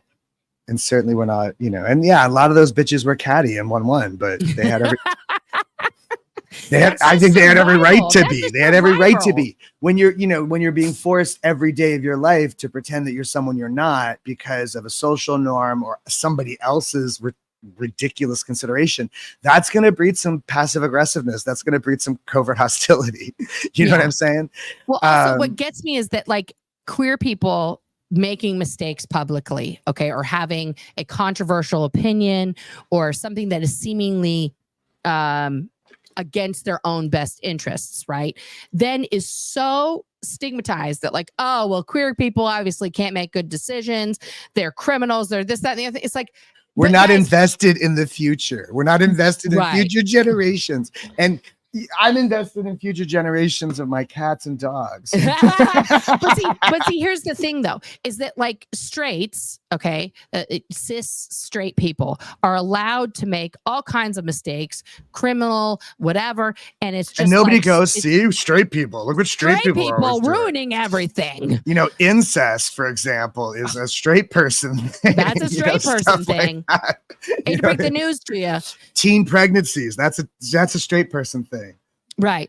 And it's just like, I think, you know, it's so crazy to me that, you know, we're not, even in society as a large, it's hard. So it was like a double, you know, like there's generational stuff. Obviously, you and I both grew up in the 80s where it was very stigmatized to be gay. Gay was a slur, you know, and dyke was a slur that was thrown at me for my whole life. It only just become legal when we were born. Right. You know what I mean? Like it was illegal until 1974. And it was considered a mental illness. Right. And we grew up in the AIDS epidemic time, guys, where where it was like you're gonna die if you become gay, right? Because and then there was a lot of stigma and shade thrown at gay people because we were being blamed collectively for the epidemic in the first place. Right, and there were a lot of gay people, unfortunately, who passed because science wasn't quick enough to come up with solutions for HIV. But again, this is the world that my kids are growing up in. Okay, where there's a pill to take that will basically prevent you from ever coming down with HIV. Like that's a fucking miracle. Blocks its transmission, so you can't catch it. Or amazing. It is amazing to me that gay men can live a full, healthy lifestyle of just being themselves and not have to worry about that. Like that is beautiful. And not just gay men, straight people, lots of people get it. Well, it's not just gay men. Unfortunately, especially, I mean, I will say this, especially in the African-American community, a lot of African-American women have come down with HIV, have contracted it from their husbands because their husbands are on the low. It's the DL, right? Exactly. Yeah. On the down low, the low. And they don't know how they got it. You know, like they're like, and then they're blamed. Wait. Did you see for Colored Girls? It's what's his name? Tyler Perry's Tyler Perry movie with Janet Jackson. And Janet Jackson, and I'm like still mad at Tyler Perry. You do not give Janet Jackson the HIV. But her line in that, when she finds out she's got sick and he cops to the fact that he's been messing around on the down low and he gave her the AIDS and he's so sorry. It's this big apology scene. And she's like, sorry, I got so many sorries. I can't get to the shoes in my closet. There's so many sorries. I love Janet Jackson, for all y'all that don't know, is a fantastic actress. I love that scene. I love that line. Great so much. scene. It's heartbreaking. That whole movie is so heartbreaking. No, it is. It's awful. It's so sad. But a great film. One of his best films. It's one of his more serious films. Yeah. So when it's not a Medea movie. The African American women, straight women, are one of the highest. They're the people who are kind of getting hit the most with it because of this, and that's a lot to do with the Christianness. The down low is because Christians can't be gay, and so what do? They go, shag behind the pews or something. Yeah. Oh, no, 100%. Amber says, my daughter is starting high school in a few days. I'm excited for her. I'm also excited when she gets to buy a prom dress, and no, that's not for a little while, but I'm excited about it. Yeah, Amber, we're getting to do things for our kids and, be the parents that we didn't have. Right. And you get to vicariously live that, by a little bit. Yeah. A little bit. It's kind of amazing. And I'm excited for your daughter, Amber. I'm excited for her. Leandra Locke says the queer community can be surprisingly narrow-minded sometimes. There's also a lot of prejudice against bisexuals. We should all stick together and support each other. Leandra, you don't exist. No, I'm just kidding. That's what people say. It's the LGB. No, it's pan. I like the notion of pansexual or, like multiple, like bisexual, whatever that is. I mean, I hear you. I'm not trying to lessen anybody's identity, but I mean, like, I just think of sexuality. Like the problem is that we start with this norm that's a lie, this heteronormative idea that only a tiny percentage of people are gay and everybody else is straight. Right. And the truth of the matter is that there's only a small percentage of people who are exclusively heterosexual. There's only a small percentage of people who are exclusively homosexual. That most of us are somewhere in a spectrum. That's why the rainbow flag. It's a representative of the spectrum. Yeah. That's the point of it. And so you're on the spectrum. You're on a sexuality or gender spectrum. I consider myself to be on a gender spectrum. You as well. But but the problem is all of the language is referring to this sort of the false premise of the false narrative of what heterosexuality is to begin with. Leandra says, I'm a unicorn. Yes, you are. Yes, you are. Yes, you are. I joke. I joke. I mean, like, here's the deal is that, bisexuality does get the short end of the stick. I mean, I would say, that they are treated very much like the redheaded stepchildren of. I know what that's like.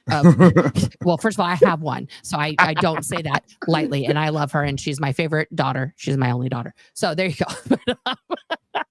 But yeah, I think it's just, but they get treated, like literally like they don't exist. Like people just say, oh, it's not a real thing. And I don't think that's true. I think that it is absolutely true. And, and then I think the important thing is that what you are. Right. Like, I don't think anybody cracking the studios. Here's stepchild. Right. I'm so, me too. And I love it. And there is a thing about gingers because we don't like the sun. And so we tend to be vitamin D deficient or anemic or something like that. So there is a truth to the sort of melancholia. It's crazy because my daughter loves being in the sun. She was a softball player for many years. And so like but there is a thing. I mean, I know there's a lot of lore and other things about redheads, but some of them are kind of true. Some of them are redheads are magical creatures. And like, I'm just according to L. Ron Hubbard, to my son who's taking the car to work. Oh yeah, according to L. Ron Hubbard. We're all gingers are related. We're all related to L. Ron Hubbard or something, right? Ew, no, you're not. Did he say that? No, he said that. He said that all redheads are related in some kind of way, some mystical way or something. I forget what. Okay, well, L. Ron is his. Maybe because he was a ginger and his wife was a ginger. He was a ginger, and so was both his wives, I think. But the one that went to prison, she certainly was. Oh, Sue, yeah. And the children, all those children are redheads, as I recall. Oh, yeah. Well, Jamie DeWolf is a redhead, and he's the great-grandson. Gingery of gingers. We represent the ginger guild. There's another one we got to, ginger is derogatory to some people, but I like it. I, reclaim that ginger. Absolutely. And there's a great Australian comedian who's also a ginger who does a song called Tim Minchin, and he does a song about the word ginger and how it's very similar to another word with the same letters. It's an anagram of Nigger. And so only a ginger can call another ginger ginger is the joke of the song. But he's playing on the N-word in that way because it's like the N-word. It's funny. It's very, very funny. I mean, my daughter had to go to like a camp where she she was a counselor, and all the counselors pick nicknames for themselves. They don't use their real names, right? And so the counselors this year were all doing spices. And so she was like thinking of all these spices, and I was like, how are you not Ginger Spice? Like, and then she was like, I know, but it's like too obvious. I was like, you better be Ginger. First of all, Ginger Spice is like one of the best Spice Girls. That's number one. Okay. Let's be honest. She's the one that wore the dress. Yeah. But I mean, you know, look, there's Liz Gale. Liz Gale is a ginger. And Liz Gale's a ginger. There we go. And she is a spicy ginger. Don't mess with her.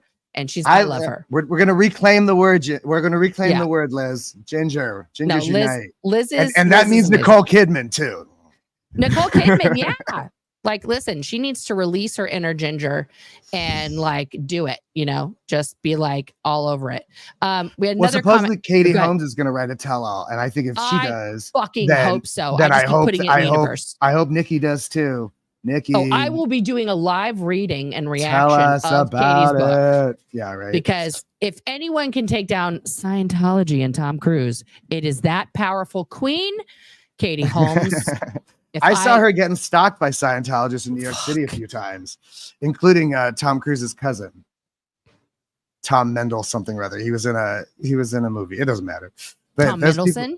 No, that's not. Tom Mendelssohn's an Australian guy. His name is Tom something. His name. No, Tom Cruise I'm conflating with. I don't remember the guy's name. Tom Cruise has a cousin who's also an actor.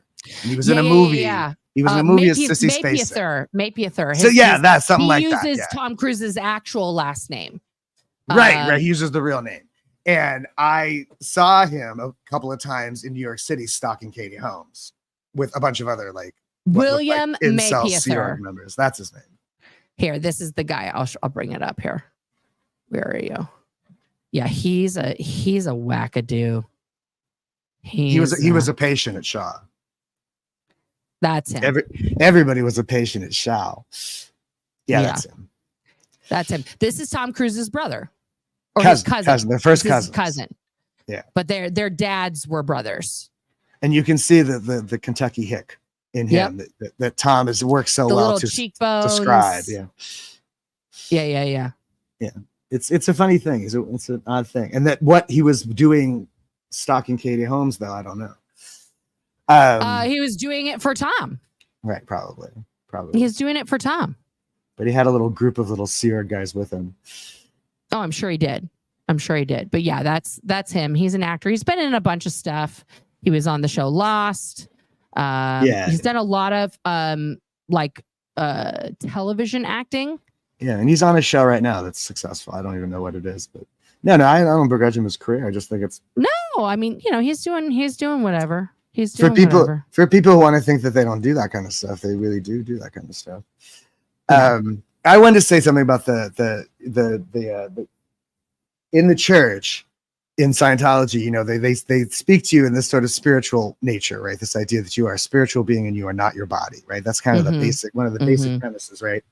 But so where do they get off having such a hard time with queerness and transgenderness and things that are all about not really being in tune with your body? Do you know what I'm saying? Yeah. That's always frustrating. That's about William Mapother. He looks like Timu Owen Wilson. They do have a very similar face because of the crooked nose and things. You know who Owen Wilson is? Yeah. We were just talking about Owen Wilson the other day because he was in the Mike Judge movie. We call redheads foxes in northern Germany. Thank you, Mark Mirdo Chagall. Dankeschön. There we go. And then she says, I'm a weird ginger because I can do sun easily and actually tan. And my ginger is so strong that my blonde looks brown. Okay. Yeah. Liz is a redhead. She's a spicy redhead. I don't call her a ginger because she doesn't prefer that term, but I get you on like bringing the, it's like when I talked to Jamie about being an ex-Scientologist, like he wants another term for that. We're still bouncing around ideas and things about that because, when you In grow recovery, up it's all about recovery. in We're all recovery, there we and go. I'm in recovery in a lot of spaces, from homelessness, from alcoholism, for a lot of things. And I'll tell you, it's all the same thing. We're all in recovery. From abuse, from trauma, from yada, yada, yada. Abuse and trauma, yada, yada, yada. It's all recovery. It's all about recovery. And and he's, the stigma of certain words. Like he doesn't want to use the word crazy or addict or whatever. And I'm like, again, crazy is a terrible word because it doesn't address the actual problem. Well, no, but like even like the way he talks about PTSD versus PTSI. So the idea of this injury, and he wants to say, well, it's not a. Well, that's not just him though. That's 38 states in the AMA recognizing that. But what I'm trying to get to is that the injury is separate from the disorder. They're two different things. That the disorder is what's left by the untreated injury. If you break your arm and don't put it in a cast and it heals wrong, that's a disability, or that's a deformity. Right. So it's not to say that, because the injury wasn't identified is the problem. Now we're trying to identify the injury as separate from the condition that subsequently occurs. Aren't those two different things? Yeah, except I just think like the importance of, I agree with you, like the cast and the arm thing, that gives a good analogy. But the only reason why I would say the renaming of PTSD to PTSI is super important because the treatment for helping people through that needs to be more inclusive and help people who but again we're talking about we're talking about language. We're just talking about words. You want to say inclusive because using certain language is stigmatizing to some people. Correct. And I'm just suggesting that we, instead of follow along with the misusage of language, we correct the misunderstanding. And maybe that's a... No, I don't disagree. I just think that addressing it as an injury can help people get many more forms of help for it versus a disorder, which a lot of people just dismiss and go, well, like, I mean, I had somebody in the comments the other day who went to the hospital having like extreme reactions, right? Like just depressive, suicidal, etc. And the doctors there were like, well, we don't believe you have PTSD because you weren't a veteran, right? So there's still so many like, well, that's changed. Well, yeah, but that happened to them recently. So it also is like area to area. So renaming it and giving it a solutions-oriented title, right, which is an injury, which people accept and go like, oh, you're injured, let's heal you, right, versus a disorder where it's just like, well, you're fucked. So what's funny about that is like George Carlin does a great bit about this, about the rebranding of language and how we used to call shell shock. Shell shock. It made sense. We understood what that was. And then we softened the language to post-traumatic stress disorder. And it's like the sort of rebranding of language, which is about, it's about tiptoeing around people's incorrect preconceived notions. And that's what I'm saying. Like, why do we adjust the language for them rather than, I don't know. I'm overthinking. I'm overthinking it. I get your viewpoint. I just think like, in terms of recovery, right? Because I definitely consider myself recovering from trauma and things like that. And I've been doing a lot of different therapies and things like that. I just got this app on my phone. I'll text it to you later, called, I'm pulling it up, Luminate, like lumen, like light, LUMENATE, Luminate, right? And in this app, it utilizes, I think it's it's Australian. So they say your phone's torch, but your phone's flashlight, right? And you position it like about here in front of your face, just a few inches from your face. They say 5 to 10 centimeters. So about here, you close your eyes and for 10, you can do it up to 30 minutes, right? But for 10 minutes, it flashes in different patterns on your closed eyes. And it basically, it's like an acid trip because the images and everything that you see are obviously from your mind, but it helps to calm your mind with this light treatment by like igniting the portions of your mind versus like your hippocampus and your amygdala, which are for people like us, they're on fire like all the time because we're in that constant fight or flight. Like Ree's Connecting taught me this thing that she would teach her, children patients, that this is like your brain. This is the image of your brain. Your thumb is the amygdala, right? And so when you have trauma, everything else goes away and you just have the amygdala like just flapping around there being like, right? So this is like your frontal cortex. So when you are in when you're having trauma or you are, rehashing that trauma, reliving it, your amygdala is here and you lose control here. You lose the functionality, language, the ability to focus, things like that, because your amygdala is taking over to try and help you survive, right? So this does like that. It like calms everything down. It helps you sleep and things like that. I've only done it a couple times because I just started using it, but I like it. And I was very skeptical too. I was making the same face. But it's interesting to me. I mean, and this is probably post, like I did get the shots treatment that Jamie wrote the book about. Not just because of my conversations with Jamie about it in the book, but actually it was because of Ree. I came across her content organically, and it changed my perception of it because she was doing like a day by day, like hourly chronicle of what her perceptions were, what she was feeling in her body, and things like that post getting the shot. So I decided to do it, and now. One of the things I find is like therapy itself, any therapy like this as a therapy, my mindfulness time, talking to my own therapist is different. It's not like I tell people it doesn't erase your trauma. That would be amazing if there was like anything you could do that'd just be like trauma be gone, like a spray or something. Right? Trauma be gone. Right? Like we would all pay for that. Okay. We would all, that's the $1 billion idea. Trauma be gone. Right. Just 2 spritzes a day and you're fine, or could I, take it off like a raincoat, like when it's raining. Yeah. Yeah. And that's honestly what the shots feel like, is that raincoat isn't on, but I can still look at it and I can talk about it now without it strangling me. And that's the difference, is that the trauma is still there. My childhood's still there. My Sea Org experience is still there. Scientology is still racking around in my brain, but it's not the loudest noise in my brain anymore, which is a huge shift. That's a huge shift. Yeah, quiet the voices. Yeah, quiet the voices. Oh, the voices. What Gary used to call the committee. Who used to call it that? The acting teacher called Gary Imhoff. Refer to the committee. God, don't refer. Gary don't Imhoff. refer. Oh, did you know him? Yeah, he was one of my students at CC. Oh, that's hilarious. There's another little tiny man with a complex. But yeah. I love Gary, and I love Gary, so I don't mean to talk bad about him, but he had his issues too, and also a lot of issues. And he was married to a gay woman. What? Did you ever meet his wife?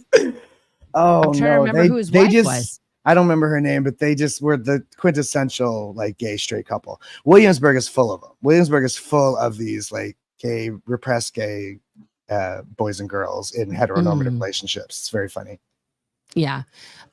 Donna says, hey, Donna, will microdosing has become big help to a lot of people and it's starting to be taken a lot more serious. This is true. There's a lot of, like if somebody would have told us microdosing what, LSD? Mushrooms. Oh, okay. There is microdosing of LSD as well. That's done in a clinical environment, right? If someone would have told us online about 80 babies that people were going to be doing magic mushrooms in a doctor's office, we would have said that's just insanity. That's crazy. Like we would have literally been like, you're liars. Well, ecstasy was developed for correct therapeutic reasons and became a street drug. Yeah, but both, and then, like, for example, I have Kaiser, right? And Kaiser doesn't cover the shots, but they cover ketamine. And I was like, okay. But ketamine for a lot of people, and this is what I say, a lot when I talk about therapy and stuff, is that therapy is like jeans, right? So like if you go to and you see all the different brands of jeans, every brand of jeans isn't going to fit your body exactly the same way. And some make your butt look horrible, and some are too tight on the thighs, and some are totally missized.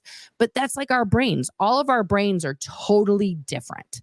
right? Our individual brain chemistry is totally different. So, what you're going to find pleasurable or helpful is not going to be the same thing as what does that in my brain. But that's a huge concept for us ex-sinos to even talk about, because let me ask you this final question here. What were you told and what did you believe about your brain growing up? It was, the idea of the human psyche was a tiny little pinhole that you were trying to shove a massive entity through, kind of thing. Is that what you mean? I don't think the brain wasn't part of the biology of this conversation. Was never part of the conversation. It wasn't ever about that. It was all just your spiritual self, and you can overcome anything that was physical or was gonna you could you could postulate out of it or whatever it is, but that doesn't really work. I wanted to say something about K-holes, about ketamine, because that notion of being 3 feet behind your head. Mm-hmm. That's what ketamine is. It's a K-hole. It's like you're like 6 feet kind of behind and above your head, to be honest. But that's it is. That when you're in a K-hole, that's what it feels like. It feels like you're up here looking down. Ketamine, like on the street, you took at parties, really. But at parties and stuff. See, I don't know if it's this. Well, obviously, it's a. Well, ketamine as a party drug is going to be different than what is the pharmaceutical version of it, and probably just a difference of dosage. Right? She's talking about microdoses. I'm sure what you're talking about is a microdose. I had a big, not microdose. You had a whatever they gave you dose at the party. A Tabia Chen she was just handing out. So, and this is why I tell my kids, don't drink the punch at parties, kids. You don't know what's in there. Don't drink the punch. No, don't drink the water. Well, here's the deal. I've had my parenting style is much different than what I experienced. I'm very open with my kids about stuff. We've taken out all of the liquors and had them smell them and taste it with their tongue, so they know what those things taste and smell like, so that if they're at a party, let's say, and they have a Coca-Cola or they have a soda, if it starts smelling like one of those things, they know someone has put that in their drink, right? Because I wanted them to be aware of that. But then I also made them what I jokingly invented during the COVID times, during lockdown, called the pink drink, which is basically a jungle juice. It's a delicious jungle juice. And the kids all tried that and they're like, this tastes really good. And I don't taste any alcohol. I said, exactly. That's the most dangerous drink in the world, because you don't know how much you're drinking alcohol wise. You cannot taste. Anytime you cannot taste alcohol, run. Well, that's that's what the Long Island iced tea was so famous for. Right. Because it's so sweet with the grenadine and Coca-Cola, and it's very, very boozy. And so that's what you get at Vegas. In Vegas, you just suck that stomach. Yeah, very boozy. Because, you have to be aware of all these things, because, listen, we were all teens at some point, and teens are impulsive and wild, and they don't think, through the full consequences of their actions, and they're very much living in the present. Like, I'm jealous of that in some ways, that my teen self never fully got that, right? Like these teens today, they're just like right now, they're just in this, right? They're not in the future, 3,000 years trying to look at a cleared planet and all this other shit. And they're not stuck in the past of all, ironically, Scientology is supposed to free you of all your traumatic incidents and, make it easier for you to function, right? This clear concept. All it does is create trauma and then keep you reveling in that trauma forever. It's as a control tool. And I joke all the time that I think L. Ron Hubbard just figured out how to transpose his mental illnesses onto everybody else. Bingo. Was following him. And there's some occult for you. There's some Aleister Crowley for you. That's some creepy shit. Yeah. But that's what he did. And it is. And in recovery, and all the recovery spaces I've been in, homelessness and alcoholism and so on and so forth, all the stuff that you're trying to get over is the stuff that Scientology teaches you to lean into. What? You don't care about people? Yeah, do more of that. The joke somebody made the other day was how convenient that it teaches sociopaths that it's okay to be bad parents. Thank you. Exactly. It's horrific. Some people just should not have kids. No. All right. Well, we're almost at the 2-hour mark here, my friend. Do you have any final words of wisdom I just thought of it. No, I never have wisdom when asked. It's always random out of nowhere when I have it. And every once in a while I'm an oracle, but I can't. I was just gonna say, you're talking about teaching your kids to watch out for people spiking drinks, and I seem to remember when we were kids, they were warning us about quicksand and stuff like that. Right. I know. Quicksand was like the thing, guys, that we were all going to die from. That's apparently. what we thought. Yeah, I remember thinking quicksand was going to be more prevalent in my life. It never was. And really then the That's constant true. offering of drugs. We were always, that was the thing too. Like, where were all people weren't offering drugs like that? But I know. Where were all those guys? Where were all the drugs? You had to go find them. You had to go pay for it. You had to go to Newark in the middle of the night to get them, buy them through a hole in the door. Anyway, that's just my story. Oh my God. I love you so much. Daniel, we're going to do this again because I love talking to you. And your trip. It's we got to get Sarah on this. Listen, I don't think she wants to come out publicly. That's not her jam. Like, they're still calling her now. They're still calling her. Well, tell her I said hi. Tell her I said hi and I miss her. And she was one of the good ones. I'll tell her. I'll tell her to reach out to you. And that would be cool. Yeah. That you're everywhere. You're on the socials. They'll find you. I'm on the Facebook. I'm on the Facebook and the YouTube. I don't have the other stuff. I don't have a TikTok. So if somebody else is doing that, it's not you. I don't have Insta what? Insta what? Insta what? Instawear X Twits. I don't know. Chitterbox? No, Chatterbox. I don't remember. I don't know. There's too many social medias. I can't. That's what I'm talking about. I don't mind being old. I don't mind getting them wrong. I don't mind making fun of the silly names that people come up with. No, kids all think they invented this stuff. It's just rebranding of stuff we've been doing for generations. Yeah, we're just not flicking the notes over the things anymore. We're just putting it on our phones. Oh, the phone, the device. The handheld device. We're all prisoners to it now. It's all right. It's our adult binky. Thank you, Yadira. Funny looking. No, Daniel, stop it. Twitch, that's it. Twitch. That's the other one. Twitch, yeah. No, I have Twitch. Twitching. You got me twitching. There you go. Is that better than TikTok? Well, we'll see what happens with TikTok. I mean, TikTok is under a lot of scrutiny right now. TikTok is they're about to go down. They're about to be illegal in this country. So they're working real hard not to, but we'll see. But isn't Twitch essentially the same thing? And then how is any of this that much different from Vine? Streamers. Twitch is basically for gamers, right? So Twitch was started by gamers. It's basically YouTube for gamers. It's just people watching each other game and stuff. That makes sense. That's what I've seen. Okay, yeah, that is what I've seen. See, Yadira says you're also cute. Thank you, Yadira. See, Daniel's the best, you guys. Daniel is the best, and he's a spicy mustard. And I'm glad that we. I hope I wasn't too spicy for your audience. No, please. I swear like a sailor. Me it's too. Ridiculous. Me too. It's all good. Ridiculous. It's all good. Right. Don't worry about that. All right, we love you guys, and we'll catch you on the flippity dippity. Give Jamie a hug. Give Jamie an actual hug for me. I will.